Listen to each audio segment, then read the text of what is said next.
그들이 예루살렘에 가까이 가서 감람산 벳박에 이르렀을 때에 예수께서 두 제자를 보내시며 이르시되 너희는 맞은편 마을로 가라. 그리하면 곧 매인 나귀와 나귀 새끼가 함께 있는 것을 보리니 풀어 내게로 끌고 오라. 만일 누가 무슨 말을 하거든 주가 쓰시겠다 하라. 그리하면 즉시 보내리라 하시니 이는 선지자를 통하여 하신 말씀을 이루려 하심이라. 일러스되 시온의 딸에게 이르기를 내 왕이 내게 임하나니 그는 겸손하여 나귀 곧 명에 매는 짐승의 새끼를 탔도다 하라 하였느니라.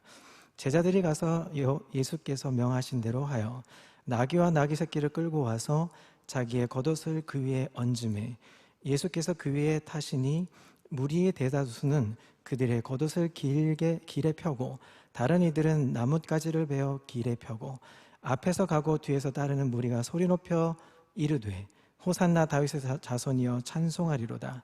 주의 이름으로 오시는 이여 가장 높은 곳에서 호산나 하더라. 예수께서 예루살렘에 들어가시니 온 성이 소동하여 이르되 이는 누구냐 하거늘 무리가 이르되 갈릴리 나사렛에서 나온 선지자 예수라 하니라. 아멘. 할렐루야. 오늘도 하나님의 은혜와 평강 그 삶이 여러분들의 있기를 그리스도 이름으로 축복합니다. 해마다 이 부활절을 앞두고 우리는 좀 특별한 심정이 되어서 우리의 날들을 좀 보게 됩니다. 아마 영적인 면도 다른 때보다는 좀 색다른 면을 좀 봅니다. 예수 그리스도의 보혈과 부활의 능력은 언제나 어느 때를 막론하고 우리 가슴속 깊은 곳에서 흐르는 정서가 있지만 그럼에도 때에 따라서 더 뜨겁게 와닿는 것은 요즘 때가 아주 특별한 은혜라고 생각이 되어집니다. 특별히 오늘 이 부활절을 한 주간 앞두고 이 한 주간을 고난의 주간으로 보내면서 우리 주님의 고난의 각양각색의 모양으로 우리는 동참을 합니다. 특별히 우리도 특별한 한 주간을 보내죠. 특별한 기도회를 또 가져보기도 하고 또 어떤 분들은 금식을 하기도 합니다. 또 나름대로의 가슴속 깊이 주님을 만나고 주님의 고난을 묵상하는 시간을 한 주간 가져봅니다. 그럴 때마다 우리에게 다가오는 생각이 무엇일까요? 아무리 발버둥 쳐고 아무리 그렇게 노력을 해봐도 주님께서 그 가슴속 깊이 느끼시고 흐르셨던 그 고독과 좌절의 절규들, 그것을 우리는 도무지 이해할 수 없는, 인간으로서는 이해할 수 없는 한계점을 느낀다는 것입니다. 예수 그리스도의 십자가 위에서의 그 절규는 인간적 고통에 대한 절규뿐만이 아니라 메시아로서의 죄악에 대한 절규, 좌절, 그에 대한 절규로서 그것을 뛰어넘어서 그것은 또다시 생명으로 태어나는 하나님의 의에 대한 강력한 소망의 이 외치심을 우리는 알게 되는 것입니다. 죄에 대해서 죽으시고 의에 대해서 살아나시는 놀라운 생명력의 역사입니다. 그래서 그 고난주간을 보내는 우리의 마음은 예수님이 십자가에 못 박혀 죽으셨다, 얼마나 아프셨는가, 이 정도로 끝나는 것이 아닙니다. 그의 죄악에 대한 좌절을 이해하고 우리의 죄악에 대한 몸서린 처짐, 진절머리 나는 그 처짐, 진저리 처짐과 또 그것을 통해서 하나님으로부터 새로운 은혜를 체험하여서 그로 달려가는 우리의 애절함을 이번 한 주간 느껴보시는 한 주간이 되시기를 그리스도 이름으로 소망합니다. 우리는 이러한 고난주간이 시작되는 이 종료주일에 특별히 예수님께서 그의 마지막 공생의 사역을 보내시는 한 주간, 그 사역의 최고의 절정을 한 주간을 우리가 앞두고 나귀를 타고 예루살렘에 입성하신 예수님의 모습을 생각해 보면서 이 종료주일을 좀 보내려고 합니다. 오늘 본문은 이와 같은 내용을 다 풀어서 설명하고 있습니다. 특별히 오늘 본문에 기록된 예수 그리스도의 예루살렘 입성하는 장면에 대해서 우리는 몇 가지로 은혜를 나누고자 합니다. 이것은 예수 그리스도의 메시아직에 대한 공식적인 선언하는 선포식과 같은 내용입니다. 그는 이전까지는 그의 사역을 온전하게 마무리하기 위해서 시간을 벌었습니다. 드러나지 않기 위해서 노력을 하셨습니다. 이제는 백성에게 비록 그들이 그릇된 탓으로 인해서 되는 것도 있지만 이미 왕으로서의 환호를 받고 있는 상황이었습니다. 예수님은 예루살렘 입성을 통해서 그는 비로소 왕이요 메시아이심을 공식적으로 선언함과 동시에 그것을 온전히 이루시는 그의 마지막 사역을 지금 시도하고 있는 장면입니다. 고난을 받고 십자가에 못 박히시고 사흘 만에 부활하시고 이어서 승천하시는 과정을 이제 겪게 되는 첫 장면인 것입니다. 예수님의 예루살렘 입성은 메시아의 이와 같은 공식적인 선언과 그 이후의 영광스러운 마무리를 위한 은혜의 여정의 첫 출발입니다. 오늘 본문이 우리에게 제시하는 이와 같은 내용 속에서 하나님이 우리에게 베푸시는 은혜를 이제 생각해 보고자 합니다. 첫 번째입니다. 첫 번째는 말씀의 성취자 예수 그리스도입니다. 오늘 예수 그리스도의 모든 행적 중에 우연히 된 것은 아무것도 없다는 것을 오늘 성경은 말씀해 주고 있습니다. 그리스도의 탄생과 사역 그리고 죽음과 부활까지 모든 것은 정확하게 성경의 예언대로 이루어졌음을 보게 됩니다. 이제 예수님은 베다니에 유숙하시고 감난산 벳바게 지역에 이르러서 예루살렘의 입성에 앞서서 두 제자들을 보내십니다. 그리고 그가 타고 갈 나귀를 끌어오도록 하십니다. 이 벳바게 지역은 베다니와 인접한 마을입니다. 베다니와 예루살렘 사이에 감람산 동편 기슭에 위치하고 있었습니다. 이 말은 예루살렘 입성을 얼마 두지 않은 거점이라는 뜻입니다. 예수님은 물론 인간적인 생각에서 보면 여기까지 왔는데 인접한 이 마을까지 왔으니까 굳이 나귀를 타고 가야 할 아무런 이유가 없었던 분입니다. 성경에도 예수님이 특별히 무엇을 타고 다녔다는 기록을 찾기는 어렵습니다. 뿐만 아니라 예수님이 굳이 탈 바에야 새끼 나귀를 타야 할 이유도 없어 보입니다. 이것을 보면 예수님의 예루살렘 입성은 이제까지 그분의 사역과 비교해 볼 때 특별한 점이 눈에 띄는 점이 있습니다. 더욱이 간청하던 제자들에게 아직 내 때가 이르지 아니하였다라고 예루살렘 입성을 미루던 예수님께서 이제 스스로 자청하셔서 예루살렘 입성을 이루면서 그 가운데 제자들에게 나귀까지 끌어오라고 하시는 것을 보면 이 장면은 굉장히 특별한 행차임을 우리에게 설명해 주고 있는 본문이라는 것입니다. 자, 스가랴서 9장 9절의 말씀을 보면 이렇습니다. 시온에 따라 크게 기뻐할지어다. 예루살렘에 따라 즐거이 부를지어다. 보라, 내 왕이 내게 임하시나니 그는 공의로우시며 구원을 베푸시며 겸손하여서 나귀를 타시나니 나귀의 작은 것 곧 나귀 새끼니라. 예수 그리스도는 나귀의 새끼를 타고 그의 나라 입성하는 장면을 재현해주고 있는 상황입니다. 이것은 예수 그리스도의 삶은 하나님의 뜻을 이루기 위해서 그의 생애를 보내고 계신다는 것을 이야기하고 있습니다. 그의 뜻을 이루기 위해서 무엇을 시도하고 있는 것이 아닙니다. 하나님께서 말씀하신 바를 이루기 위해서 그의 전 생애를 이루셨다는 것을 보여주고 있는 것입니다. 심지어 나귀나 그의 주인들, 그 나귀와 주인조차도 지금 순종하도록 프레임 구조를 지금 짜놓고 있는 상황인 것입니다.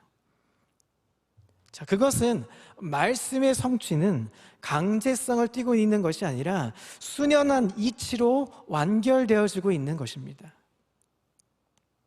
자, 3절을 보시겠습니다. 만일 누가 무슨 말을 하거든 주가 쓰시겠다 하라. 그리하면 즉시 보내리라. 이렇게 말씀하고 있습니다. 개인적인 사유재산입니다. 소유물임에도 불구하고 예수 그리스도의 권세에 있는 요구 앞에 그 어느 누구도 마음을 허락하지 않고는 견딜 수 없는 그리스도의 권능을 지금 보여주고 있는 사건입니다. 여기서 이제 예수 그리스도는 더 이상 떠돌아다니는 랍비 정도가 아닙니다. 하나님의 아들이 권세를 지닌 자로서 지금 메시아직을 수행하고 있는 자신의 모습을 드러내고 있습니다. 더욱이 이 사건으로 인해서 그의 제자들에게 예수 그리스도가 정확하게 어떤 분이신지 정확한 그 신분을 드러내고 있는 상황입니다. 이와 같은 모습을 보면서 예수 그리스도의 삶 자체가 하나님의 말씀을 온전히 이루는 삶이라면 그리스도를 따르는 우리의 삶은 어떻게 해야 할지 적용의 문제를 생각해 봐야 합니다. 자, 우리 주님은 말씀을 이루기 위해서 이 세상에 나셔서 사역하시고 하늘에 승천하셨습니다. 그리함으로 하나님께 영광을 돌리고 자신도 영화롭게 되셨습니다. 자, 그의 발자취를 쫓는 그의 백성이요 제자인 우리의 삶도 마찬가지입니다. 사랑하는 성도 여러분, 우리의 삶의 목표는 무엇일까요? 우리가 계획한 그것을 이루기 위해서 우리는 살고 있는 것일까요? 그것이 아닙니다. 하나님이 우리를 통하여 이루려고 하는 그 뜻을 이루기 위해서 우리는 간절히 몸부림치고 갈등 속에서 고통하고 신음하면서도 주님을 따르는, 주님을 선택하는 것입니다. 그것이 우리의 삶의 목표라는 것입니다. 비록 삶을 살다가 이쪽 저쪽 오락가락 할 수 있습니다. 그럴지는 몰라도 엎드러지면 또다시 일어나더라도 말씀의 성취를 향하여서 가는 우리의 발걸음이라면 그것이야말로 참된 복된 걸음이라고 오늘 예수 그리스도가 몸소 실천해주고 있는 것입니다. 사랑하는 성도 여러분, 말씀의 성취를 향하여 다름질할 수 있는 목표로 삼으십시오.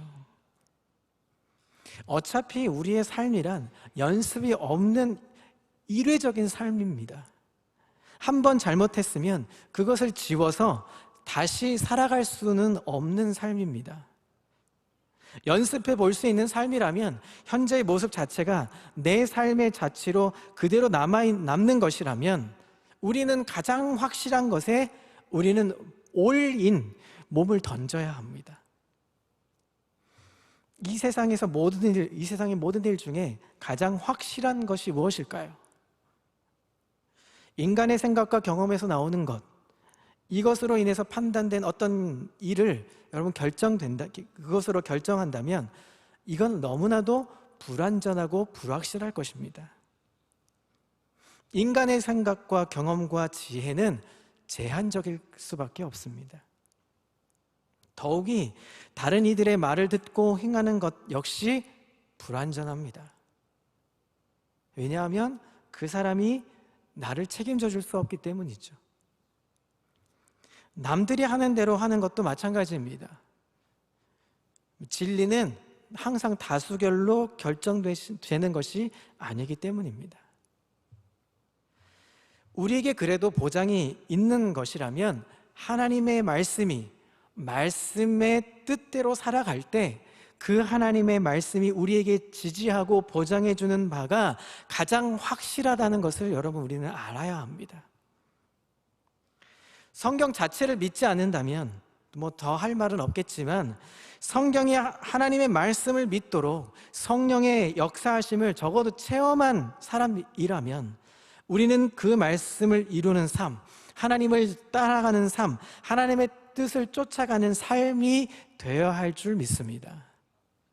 사랑하는 우리 평강의 성도 여러분, 오늘은 종려주일입니다. 예수님이 그의 메시아로서의 공적인 선언의 의미로서 예루살렘에 입성하셨습니다. 그 모습도 인간적인 위험이 아닌 말씀을 이루는 방법입니다. 초라한 행적의 나귀를 타셨지만 수많은 사람들의 환호를 받으면서 말씀을 이루었기에 그의 초라함은 오히려 말씀의 성취자 예수 그리스도로 우리에게 각인되어 있습니다. 우리는 그를 따르는 믿음의 백성입니다. 그분의 자녀입니다. 우리는 제자들입니다. 그렇다면 우리의 삶도 역시 말씀의 성취자 예수 그리스도를, 그분의 삶을 따라가야 하는 것입니다. 오늘 이 종려주일에 말씀의 성취자 예수 그리스도를 따라갈 수 있는 우리의 삶의 여정이 되시기를 그리스도의 이름으로 축복합니다. 두 번째입니다. 겸손과 온유의 왕 예수 그리스도의 모습입니다. 예루살렘에 입성하는 지금 장면입니다. 예수님은 그 수많은 권능과 권세를 가지셨음에도 불구하고 굳이 왜 나귀를 타고 이와 같은 초라한 행색을 하시면서 입성하셨냐? 그것은 하나님의 말씀을 이루기 위한 것이었습니다. 예수 그리스도가 이와 같이 겸손할 수 있었던 이유는 무엇일까요? 세상적인 욕망을 이루려는 꿈이 있고 그것을 바라보고 사신 분이 아닙니다.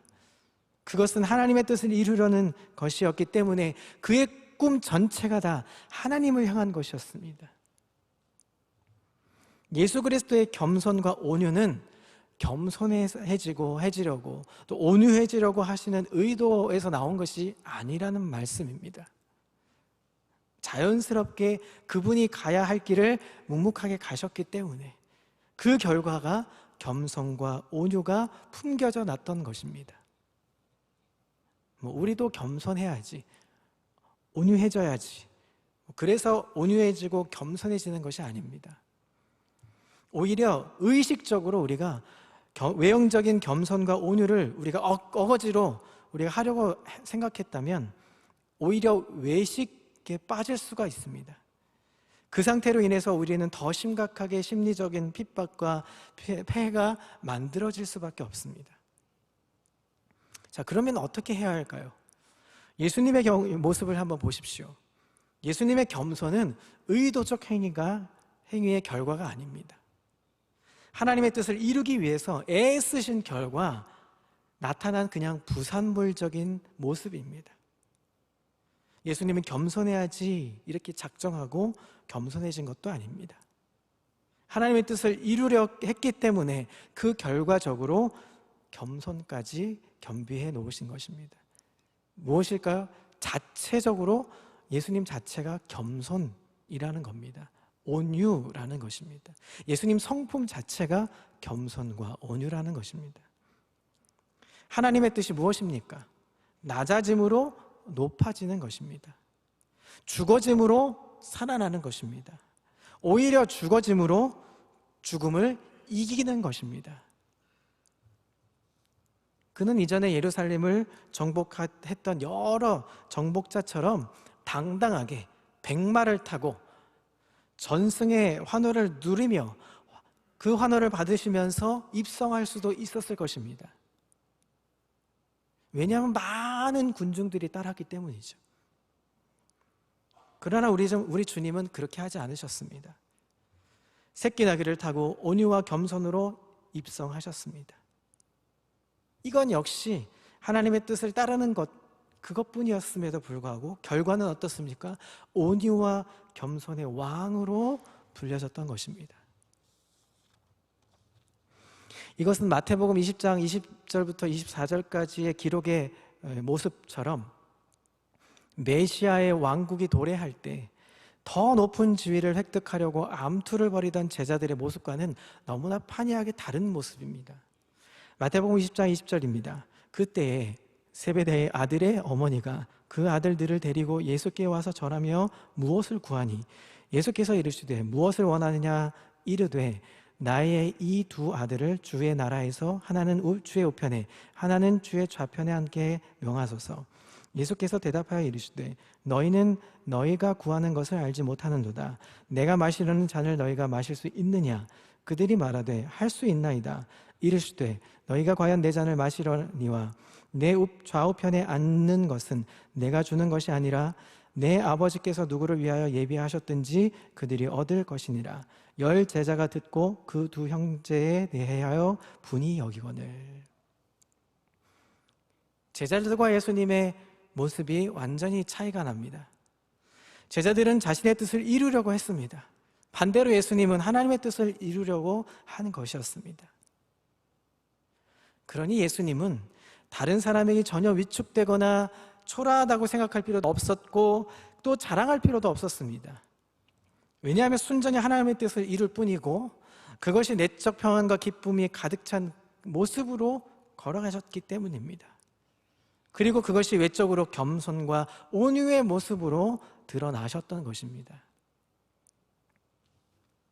하나님의 뜻을 이루려고 할 때, 그 방법조차 하나님의 뜻을 이루려고 할 때, 말씀의 뜻을 이루려고 할 때 우리는 저절로 겸손해질 수 있다는 것입니다.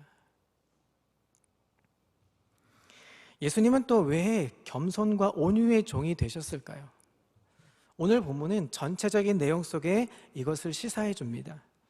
인간 세계에 대한 파악과 하나님 나라에 대한 확신이 있었기 때문입니다. 예수님은 수많은 사람들의 열광과 환호, 또 조롱과 비난 속에서도 결코 흔들림 없이 그분의 겸손과 온유를 유지하셨습니다. 사람들은 조금만 인기가 있으면 어떻습니까? 본인이 최고처럼 여겨서 저 나무 끝에 올라갑니다. 이때가 굉장히 위험한 상황이죠. 나무 끝은 아래에서 조금만 흔들면 어떻습니까? 저 위 꼭대기는 휘청휘청 됩니다. 밑에서 조금만 흔들어도 나무 위에 꼭대기는 그 위에 있는 가지는 어떻습니까? 심하게 요동친다는 것입니다. 그러니 거기 붙어 있는 것이 얼마나 어렵고 힘든 일이겠습니까? 또 조롱과 비난을 받으면 겨우 마음을 정돈했다가 그 마음이 헝클어져서 유지되었던 겸손과 온유는 그 마음의 심정을 흐트러지고 결국 강팍해지게 마련입니다.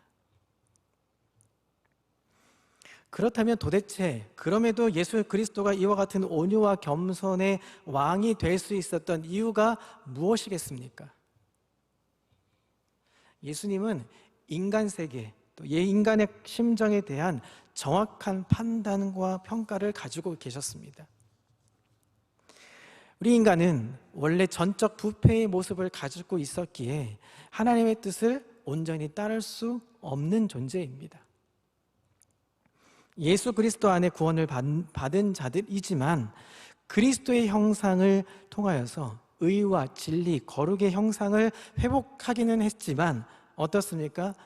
부분적이고 한정적인 상황입니다.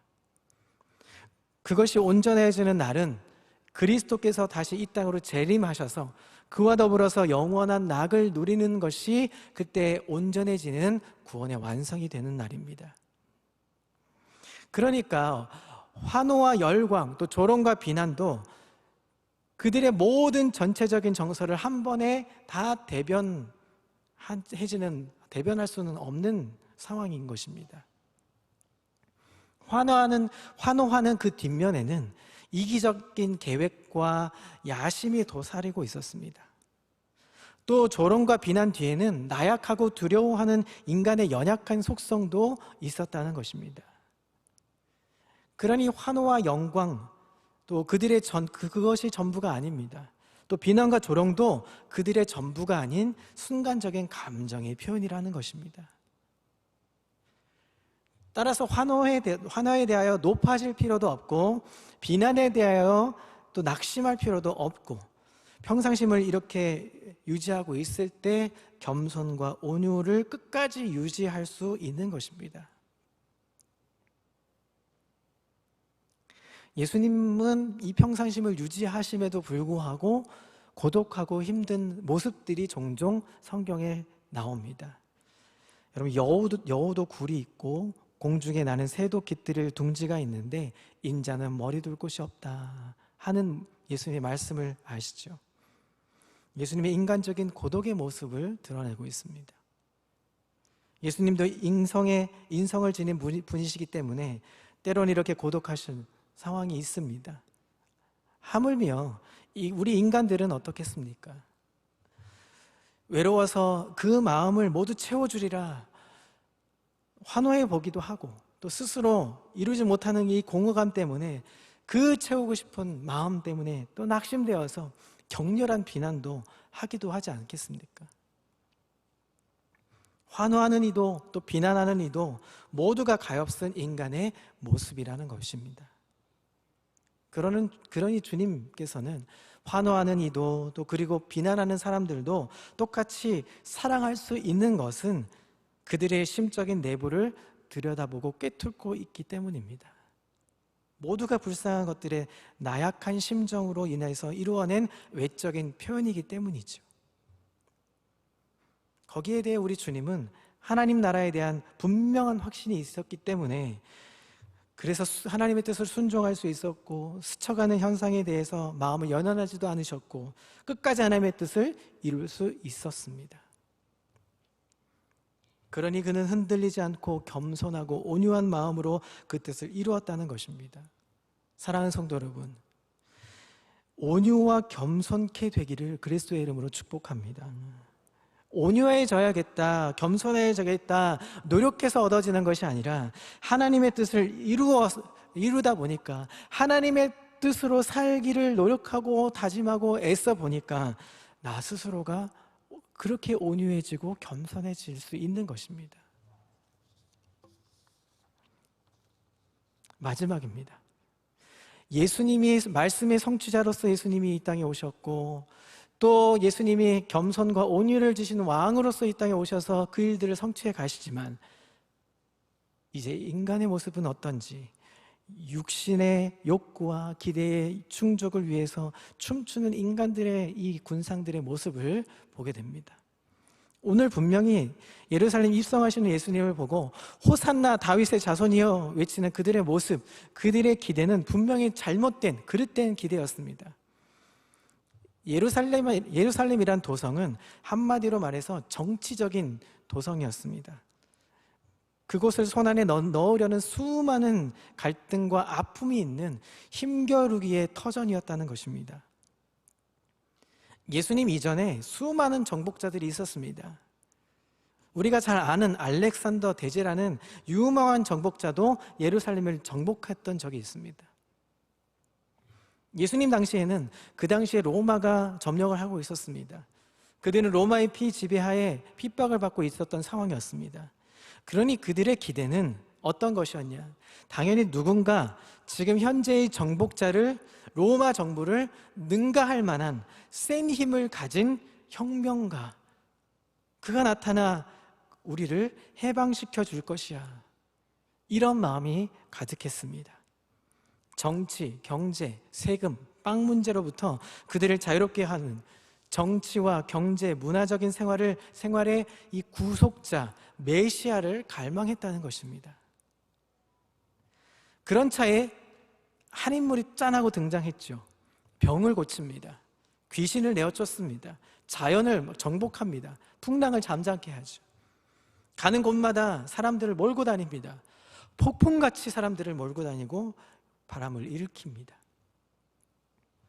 기대할 것 없는 깜깜한 밤중에 한 줄기 빛을 본 사람들, 그들은 빛을 나름대로 해석합니다. 그 빛을 채색을 하고 그 가운데 옷을 입히기 시작합니다. 정치적인 메시아의 옷을 입혀서 세상의 능력을 가진 메시아로 옷을 입힙니다. 그리고 마음대로 꾸미고 기대조차 그 마음대로 하고 있습니다. 주님에 대한 기대도 마찬가지입니다. 주님은 우리의 소원을 이루어 주시는 램프의 거인, 램프의 진이가 아닙니다. 우리로 하여금 그의 소원을 이루도록, 하나님의 선한 뜻을 이루도록 도와주시는 구세주라는 것입니다. 우리의 소원을 이루어 주시는 분이 아니라 우리의 소원이 주님의 소원과 같게 해서 그 소원을 이루어 주시는 분이시라는 것입니다.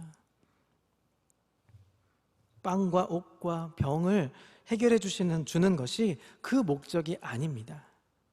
빵과 옷과 병과 돈을 능가할 수 있는 그의 나라로 우리를 이끌어서 근본적인 문제를 해결해 주시는 분이라는 것입니다. 그것이 우리 주님이신 것입니다. 더욱이 이들의 모습, 본인들의 욕구와 기대에 대한 소망이 있을 때만 열렬한, 가열차게 환호를 하는 사람들, 아주 한시적인 사람들입니다. 이 환호는 예수님을 위한 환호가 아니었습니다. 이것은 본인들을 위한 환호였습니다. 여러분 8절 9절을 한번 보시죠. 8절입니다. 무리의 대다수는 그들의 겉옷을 길에 펴고 다른 이들은 나뭇가지를 베어 길에 펴고 앞에서 가고 뒤에서 따르는 무리가 소리를 높여 이르되 호산나 다윗의 자손이여 찬송하리로다. 주의 이름으로 오시는 이여 가장 높은 곳에서 호산나 하더라. 여러분, 우리가 이 대목을 잘 살펴봐야 합니다. 예수님은 입술을 통해서도 그의 영광을 받으시는 놀라운 왕이십니다. 주의 이름으로 오시는 이여 가장 높은 곳에서 호산나라고 외쳤습니다. 여러분, 이렇게 외치는 그들의 이 군중의 심리를 한번 살펴보십시오. 이들의 외침은 하나님의 섭리에 의해서 메시아라고 환호할 수 있습니다. 그러나 인간적인 모습에서 보면 그의 심중은 그들의 꿈을 이루기 위해서 예수 그리스도를 이용하고 사용하고 있는 것입니다. 예수의 이름을 높이는 것이 목적이 아니라 그 예수를 통해서 그들의 이기적인 욕구를 이루고자 하는 것, 그 목적으로 지금 환호하고 있는 것입니다. 여러분, 순수하지 못한 동기, 그것은 오래 가지 못합니다. 해 아래 드러나지 않는 것이 없죠. 비밀은 없습니다. 감추인 것이 드러날 때는 오히려 더 추악해집니다. 여러분, 우리 뉴스나 매체를 봐서 알지 않습니까? 감추어진 비밀이 드러날 때는 아주 더럽고 추악해집니다. 차라리 못났다 생각하면 나을 텐데 위장을 했다가 감추었다가 그것이 드러나면 창피해지고 추악해지고 더러워집니다. 이들이 예수를 환호했을 때 나름대로의 계산 때문이었습니다. 순수하지 못한 동기에서 계산이 틀려지니까 어떻게 됩니까? 그 다음 행동은 뻔해집니다. 우리가 예수를 믿는 것도 마찬가지입니다. 물론 처음에는 기적의 떡을 먹으러 또 육신의 질고를 고치러 온 많은 성경의 사람들처럼 우리도 올 것입니다. 저 여러분들도 그렇지 않습니까? 뭐가 힘들고 어렵고 고통당할 때 더 예수를 찾지 않습니까? 편안할 때는 예수 찾지 않습니다. 아주 편안할 때는, 돈을 잘 벌 때는, 아주 편안할 때는, 병이 없을 때는, 건강할 때는 우린 예수를 잘 찾지 않습니다. 어떨 때 찾습니까? 힘들고 어렵고 고난이 찾아오고 아플 때, 뭔가 잘 벌리지 않을 때 예수를 찾죠. 좋습니다. 그럴 때도 오죠. 처음에 그렇게 옵니다. 그러나 시간이 지나면 어떻습니까? 우리는 이제 기적의 떡과 기적의 치유를 위해서가 아니라 주님의 소원을 이루어 드리려고 바꾸어져야 합니다. 주님의 소원을 이루어 드리려고 바꾸어질 때 우리의 삶은 우리의 이 모든 인생의 문제를 해결해 주는 은혜의 나라로, 생명의 나라로 우리는 임하게 되는 것입니다. 더욱이 무너질 수밖에 없는 그릇된 욕구로 인해서 그들은 추락하게 되고 더욱더 격렬하게 공격자가 됩니다. 그럴 때 결국은 그것이 자신에게 돌아오는 찔림으로 오는 것이죠. 이기적인 욕구로 기대했는데 그 기대는 무너지면 어떻게 됩니까? 더 격렬한 비방자가 되어집니다. 그러나 우리는 분명히 알아야 될 것은 예수 그리스도를 비난하는 그 격렬한 말의 창이 결국은 자신을 찌르는 창이 된다는 것을 여러분 잊지 말아야 합니다. 인간관계에서도 마찬가지입니다. 서로 잘 지내다가 감정이 흐트러지고 깨졌을 때 상대방을 비난하는 것은 인간의 한계일 수 있습니다. 그러나 오히려 그럴 때 그 자신의 부족함을 또 점검하고 그것을 개선하려고 여러분 애써 보면 진보가 일어납니다. 우리는 우리 자신에 대해서 부끄러움을 느낄 때 비로소 그 순간 진보의 문이 열리게 되죠. 끊임없이 꾸준하게 그 진보를 이룰 때 주님 앞에 마지막 서는 날 우리는 하나님 앞에 부끄러움 없는 자가 될 줄 믿습니다.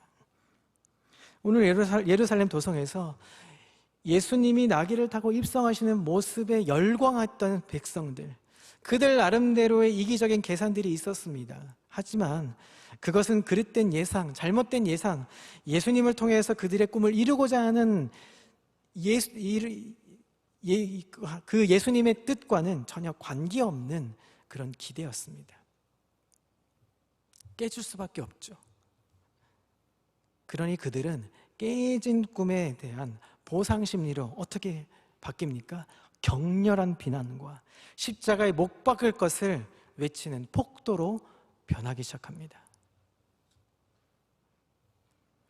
그러나 그 가운데서도 예수님은 십자가의 죽으심으로 오히려 그의 뜻을 이루십니다. 하나님의 뜻을 이루셔서 새로운 영광의 나라로 이루셨던 것입니다. 남은 자들이 있습니다. 예수님의 십자가에 못 박으라고 외쳤던 자들, 그들은 결국 그 말이 창이 되어서 스스로 찔리고 말았던 것입니다. 오늘 주님을 바라보는 기아우리 평강의 성도님들, 그 마음속에 이 폭도들의 음성을 들으며 그것은 누구의 음성으로 들리는 것일까요? 하나님의 뜻과 상관없는 인간의 감정적인 기대에 춤추는 인간들의 모습들, 그들은 스스로 무너질 뿐입니다. 우리는 소망 중에 주님을 바라봐야 될 줄 믿습니다. 하나님의 자비하심을 힘입어서 일어나야 합니다. 주님을 바라봐야 합니다. 주님을 바라볼 줄 아는, 주님의 소망을 기대할 줄 아는 믿음의 하나님의 사람 되시기를 그리스도의 이름으로 축복합니다. 이제 말씀을 좀 정리하려고 합니다. 종려나무 가지를 흔들면서 호산나 다윗의 자손이여 찬송하리라 하리로다 외쳤던 사람들이 십자가에 못 박으라고 외치면서 사람들은 바뀝니다. 주님은 바뀌지 않으셨는데 겸손과 온유의 왕으로 말씀의 성취자로 이 땅에 우리를 구원하시기 위해서 이 땅에 오셔서 십자가의 길, 주님은 바뀌지 않았는데 그들의 심정이 바뀌었습니다. 그들은 주님을 다르게 봤던 것입니다. 기대했던 이들, 그들의 감정이 변했기 때문에 그들은 극렬한 폭도로 바뀌었습니다. 우리의 삶도 그렇지 않은가 생각해 봅니다. 변함없는 주님이라면 그 주님을 믿는 우리도 변함이 없어야 합니다. 우리가 가진 믿음도 변함이 없어야 합니다. 그 믿음이 이루는 생활도 변함이 없어야 합니다. 하나님의 말씀을 이루는 삶은 변함없는 삶이어야 한다는 것입니다. 그러나 주님의 뜻을 이루는 삶은 항상 언제나 가변적인 삶입니다. 우리의 뜻을 이루는 삶은 가변적이라는 것입니다. 바뀌어가는 인생의 모습을 보면서 그 가변적인 삶을 자꾸 우리가 가변화시키면 하나님은 슬퍼하십니다. 종려나무를 흔들며 환호하더니 이제는 십자가에 못 박으라고 외치는 무리들의 모습처럼 우리는 변해가고 있지는 않는지, 팬데믹이 오고 무슨 일이 오면 우리는 여전히 그 감정의 변화에 기복이 심하여서 우리도 예수님을 십자가에 못 박으라고 우리는 외치고 있는 폭도와 같은 모습으로 변하고 있지 않은지 우리는 점검해 봐야 합니다. 사랑하는 성도 여러분, 변함없는 믿음을 이루시기를 그리스도의 이름으로 축복합니다. 변함없는 믿음의 사람, 변함없는 하나님의 사람, 변함없는 섬김의 사람, 변함없는 그리스도의 사람이 되시기를 그리스도의 이름으로 축복합니다. 그러기 위해서는 말씀의 성취자 예수 그리스도의 그 은혜를 따라가야 합니다. 겸손의 왕 예수 그리스도의 그 음성을 쫓아가기 위해 매일매일 동행하고 매일매일 다름질할 수 있는 저 여러분 되시기를 그리스도 이름으로 축복합니다. 그랬을 때 이 종려주일과 고난주간, 부활주일은 우리에게 특별하게 다시금 은혜로 다가올 줄 믿습니다. 그 은혜로 한 주간을 다름질할 수 있는 저 여러분 되시기를 그리스도 이름으로 축복합니다. 기도하겠습니다. 하나님 아버지, 종려주일입니다. 나뭇가지 흔들며 호산나 다윗의 자손이여 찬송하리라 고백했던 자들이 폭도로 변했듯 우리의 마음도 예수님 닮아가기로 결정했지만 때로는 우리가 예수님을 원망하고 불평하고 있지는 않았는지, 이런 어려움 속에서도 힘들다고 불평하고 불만만 가득했지는 않았는지 점검하는 한 주간 되게 인도해 주시고, 하나님 그 고난에 함께 동참하며 예수 그리스도의 은혜를 구하는 한 주간 되게 주여 인도해 주옵소서. 변함없는 믿음으로 말씀의 성취자 예수 그리스도를 닮아가고 겸손의 왕으로 이 땅에 오신 예수 그리스도를 닮아가서 우리가 온유와 겸손을 배우고 이 땅에 살면서 그리스도인이 얼마나 하나님의 은혜로 사는 자가 얼마나 겸손하고 온유한 자인지를 하나님 많은 사람들 앞에 증인으로 보일 수 있는 그 예수와 동행하는 하나님의 사람들 다 될 수 있도록 우리 평강의 성도님들 주님 축복하시고 인도해 주옵소서. 함께 하실 것을 기대하고 소망하며 예수님의 이름으로 기도합니다. 아멘.